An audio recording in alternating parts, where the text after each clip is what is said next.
سلام دوستان، به کانال خودتون خوش اومدید. لطفاً برای حمایت از ما این ویدیو رو لایک و کانالمون رو سابسکرایب کنید. شما در حال تماشای مخوف ترین نقطه کره زمین هستید و اتفاقات وحشتناکی در اینجا رخ داده. اجازه بدید توضیح بدم. جزیره‌ای به نام نورس در دل خلیج بنگال قرار دارد و محل زندگی یکی از اسرارآمیزترین قبایل روی زمین است. قبیله سنتینلی ها از نخستین انسان هایی هستند که از هزاران سال پیش در انزوا زندگی کردند بدون هیچ تماس واقعی با دنیای بیرون. آنها نه زبانشان شناخته شده، نه تعدادشان و نه باورهایشان.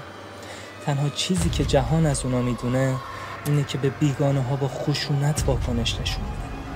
دولت هند پس از چندین تلاش ناموفق و حتی خطرناک برای ارتباط با آنها تصمیم گرفت ورود به جزیره را ممنوع کند به خاطر حفاظت از مردم.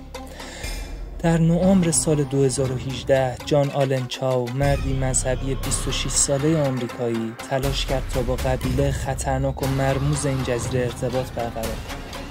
اون با نقض قوانین سختگیرانه هند مخفیانه و با کمک ماهیگیران محلی به جزیره نزدیک شد.